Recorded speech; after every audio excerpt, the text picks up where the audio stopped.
Hello YouTube, this is Morgan Airspeed Prime here with my next Avatar comic review. This is going to be my early non-spoiler review for Imbalance Part 2. So I was given approved for a review copy of this book, so I did get a digital review copy from, I think it was Random House actually this time, as opposed to Dark Horse specifically. So that's why I'm able to give you this kind of early review of the book.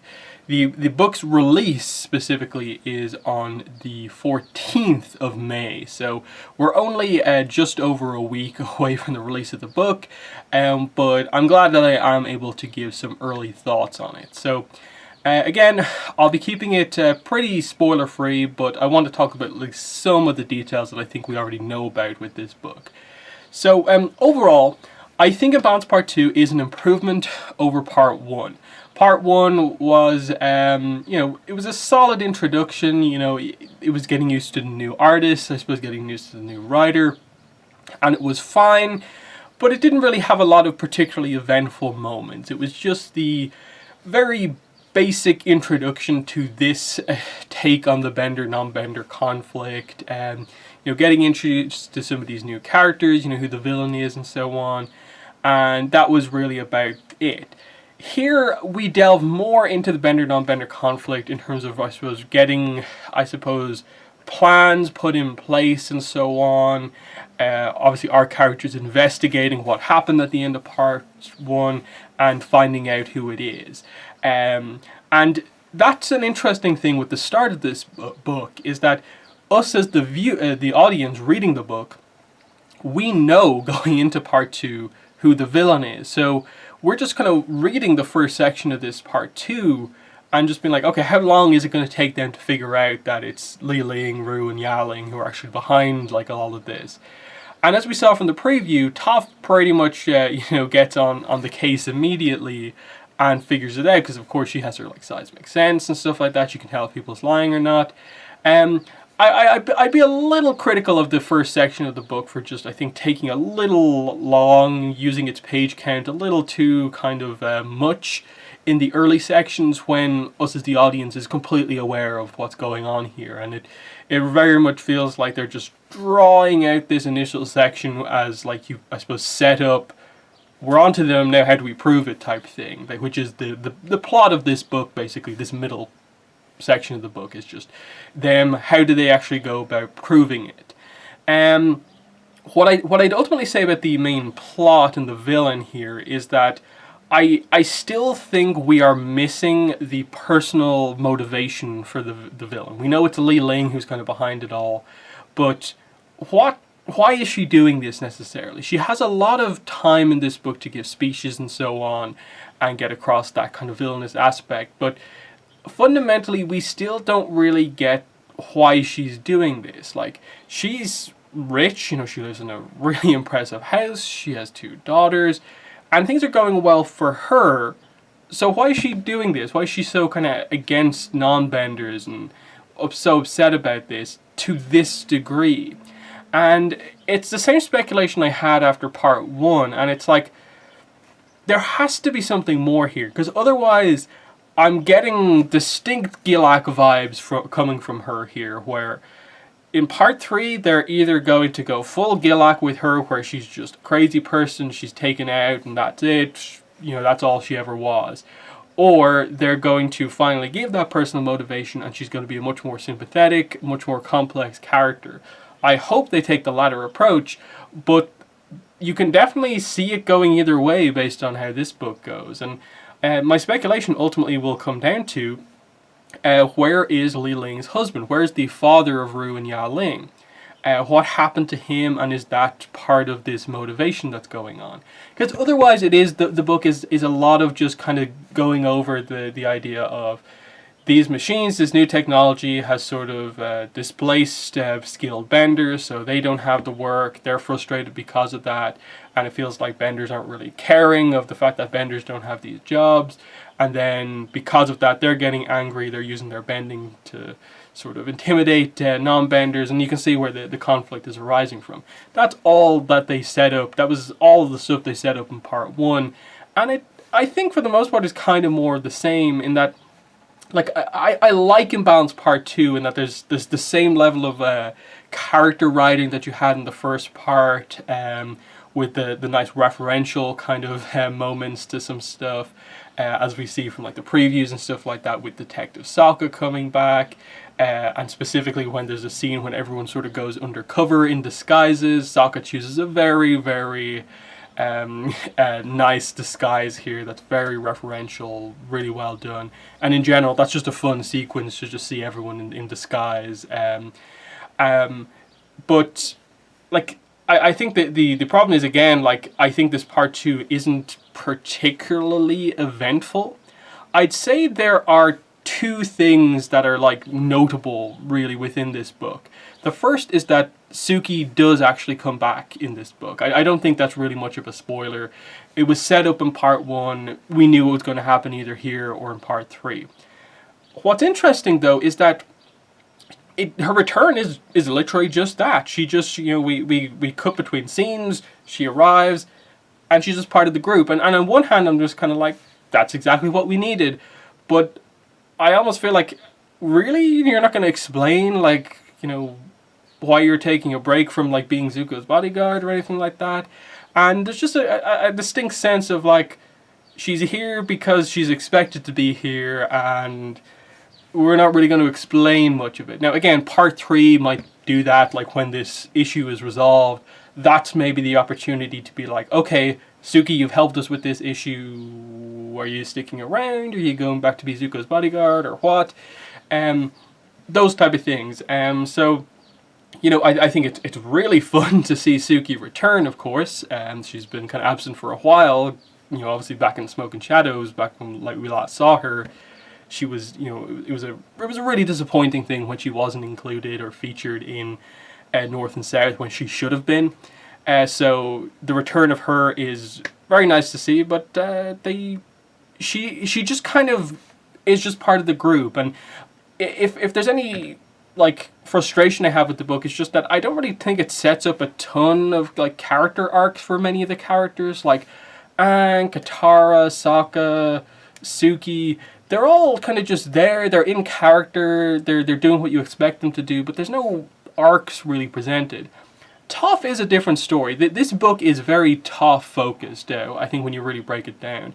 And I think a lot of fans are really going to like what they do with Toph in this book, because she is really in character. There's a lot of really fun moments of just her being her sort of, brash, cocky self at times. And especially her interactions with Ya Ling, some of which we saw in the preview, were just really fun, because Ya Ling also thinks she's like the best earthbender, and so her kind of banter basically in a way with Toph is actually fairly well done, and their dynamic throughout the scenes that they have is very interesting. And it's also, I think, without going into it too much, you are actually, I think, beginning to see the very early seeds of police chief Toph kind of coming into play, with her leading her investigation almost here, which I do quite like. So there's that. There's the arrival of Sookie, Toph, I think, just being very fun throughout the book, and like they're actually, I think, doing a little bit more. We're giving her more page count. And then the other one would be the main spoiler of the book, which I won't discuss here. It's more or less the cliffhanger ending of the book.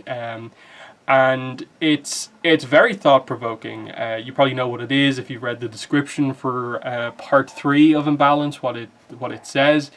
But I think it's finally the book, presenting something that brings the characters and suddenly has you speculating. It's a discussion-worthy reveal what the cliffhanger is.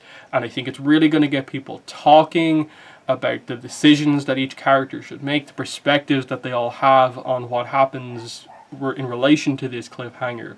So, I'll give the book props for that, in that I think part 3 is set up to be a fairly eventful book, but like a lot of times with these comics, I do wonder, like, have they left too much on part 3? Is part 3 too much of the it has everything to do, and they didn't put enough, substance basically in part 1 or part 2. like I said, I think the book is just objectively kind of good throughout. But like with part one, there's very few moments that make me go, yes, this is brilliant, this is an amazing moment, everyone's going to be talking about this. I think there's a lot of just, remember we're talking bender non-bender, so let's bring up the typical bender non-bender conflict points without, I think, going in as in depth as you'd want. And I think what's happening here is that, like with part one, we're suffering a little bit for the fact that here is a plot point that's being brought up in Avatar they're mainly doing this to set up what eventually is the case in Korra. And because we know that the bender non-bender conflict never gets properly resolved, all they can really do here is basically set up, here's simmering tensions bordering on, descending into complete conflict. And the resolution, realistically, in Imbalance is going to be that they stop an all-out conflict from happening. There's probably going to be a decent amount of damage, but they stop it from turning into something that would just be never forgotten, that would create a constant rift between benders and non-benders. That's realistically what Imbalance is going to do over the course of its run. So what the takeaway from Imbalance is ultimately going to be is what they do with the characters by the end. And this is where I'm kind of getting into, I think they should have done more with Aang in this book, especially in terms of character stuff. I assume they will do this in part 3, but just basically set up some stuff for the future. Like do a little bit of long-term storytelling, and finally kind of shift the dynamic going forward in the comics of the team. In that, are you just going to forever until you decide that actually we're going to do something different? Always have Team Avatar travel around the world. Here's a conflict here, here's a conflict here, conflict. When we know at some point they have to basically set up some sort of a base of operations, Aang has to live somewhere. He's an air nomad, but he is the Avatar, so he has to have a base of operations. And the Air Temple Island scene from part 1, I think you have to come back to that. I think you have to have Aang set up some sort of routes here and be the one to monitor what's going on in Cranefish Town. And I think that involves probably doing something like splitting up the team for a while, more so than you've done already. And that, I think what you need to do is basically have Sokka, I think the primary one that you need to do is actually have Sokka separate from, Katara and Aang, and have more of his own path. Because I think Sokka is actually probably, in terms of his development going forward, suffering the most as a character from just the way the comics have been up to now, in that he's never really gotten his chance to shine on his own, because ultimately what we're waiting for with Sokka is his development into a leader, for his leadership qualities to shine, to get to the point where it makes sense, this guy's absolutely going to be the next chief of the South. This guy's going to be the Southern representative on the council. We're not seeing that right now. We're seeing a lot of the comedy aspects of Sokka presented, but not a lot of the other parts.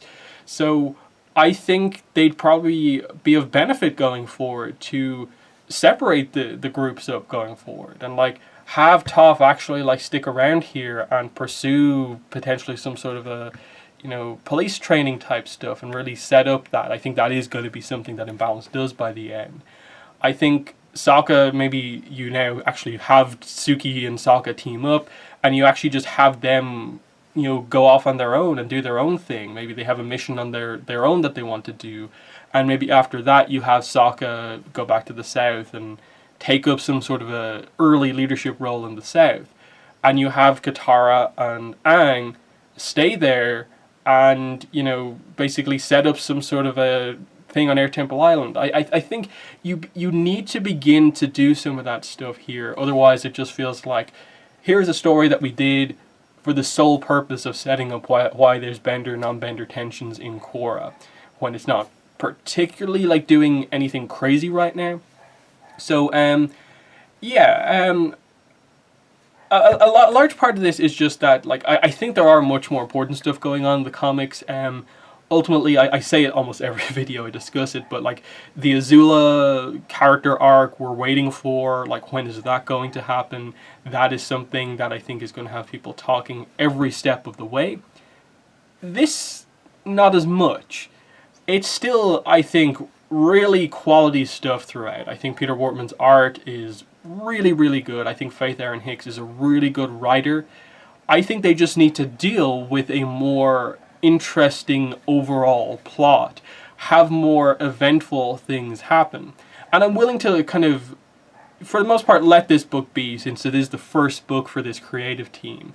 In that even Gene Yang, he didn't lead with the search straight away. The promise was like a solid introduction book, and then they hit home the really important thing in their second book. So maybe we're setting up to the book after Imbalance being the big one that we've really, really been waiting for. But it's not really to say that there's anything wrong here, in that I think I said this in like basically the podcast and like both videos I did discussing my thoughts on Imbalance Part 1, but like that there's nothing really heavily to criticize with this book at all. But there's also nothing particularly to get super excited about with this book either. It's just a solid book. A lot of people are going to enjoy the character stuff, the fun moments of them kind of being undercover with the different outfits that they wear. Toph, I think, stands out a lot with the fun character stuff that they have with her. And then one thing I haven't mentioned actually up to now is that I touched on it a little bit, but I actually think they're really starting to do some interesting character stuff with both Yaling and Rue.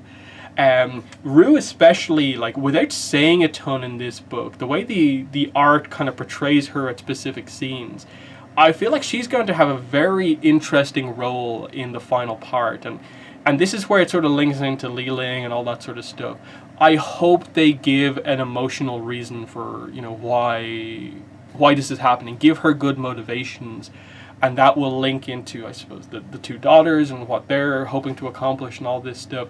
And it could allow us to have, I think, just a very solid ending to this by, you know, doing some good character stuff with all those characters.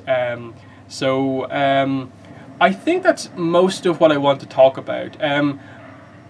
This is not going to be the book that just blows people away, that people are going to be able to discuss at length for 4 months or anything like that. It's going to be another long wait, I think, for Imbalance Part 3, but hopefully I have confidence that Part 3 will deliver on a lot of, I think, what we want from Imbalance. It is just, like is usually the case, that the Part 2s are often, like, at times the most frustrating part of a book, because they're getting you deeper into the plot, but they stop short of just quite delivering any, like, really important reveals. Now, thankfully, in this book's case, it does have the very thought-provoking kind of finale with the cliffhanger that is going to have people talking, and I think you can add that up, plus just some of those fun moments that I talked about from earlier on, and I think it's going to make for a book that at least I think a lot of people are going to like. I know at times I come across as maybe a little bit more critical than maybe I need to be on some of these books, but that's just, again, to get across the idea that I think the comics can be better. I think they can have the fun character moments, but also have the notable, eventful plot moments as well. And I'm just waiting for us to get to the next time that we have that sort of a book. And thankfully, I think we're going to be getting that much sooner than we expect, because the next video I'm going to put out after this one, later on today, is going to be my early non-spoiler review for Ruins of the Empire Part 1.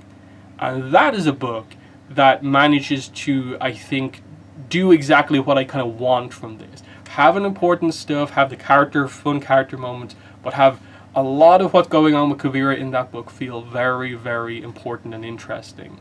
And here, there's just as I said, the only real criticisms I kind of have would just be that I think it at times labors over the presenting the bender non-bender point of, like, here's what the plot of the book is, basically, and they do it here, they do it again later on, without actually getting into, like, the full actual depth and details that I think we're waiting for. So yeah, I don't, like, if you want to just a quick number out of 10, I think Imbalance Part 2 is a very, very solid, like, 8 out of 10. I come across it, I know, as maybe as if I was about to give it a lower grade. I know, because of how kind of almost disappointed I came across. But I think, like I said, it doesn't really have many flaws. It's just, I feel they almost kept too much of the reveals back until part 3. And it puts a lot of pressure on that. Whereas I think they probably could have actually had a little bit more happen here in part 2. Use the page count a little bit better, and it could have been that 9-10 out of 10 book. But I think I take 2 points off for just, it could be better, that there can be better books than this for sure. But I think when it comes out, I think a lot of people are going to have a lot of fun with this one for sure. And I am excited with this one actually as well, to discuss it in a full spoiler fashion, which I will do when the book is released on the 14th. So expect a full spoiler discussion video on the 14th, and then we'll do the podcast review as soon as we can organize a podcast to do that as well. It's obviously going to be a bit kind of tricky, because obviously we have 2 books coming out within 2 weeks, basically just a week apart. So we have a lot of organizing to do for 2 kind of big shows in that sense. But yeah, that's my early non-spoiler thoughts on Imbalance Part 2. In the comments, if you have any questions or any thoughts on it, definitely let me know below and I'll try and answer them. But that's been the video. Thanks for watching, and bye.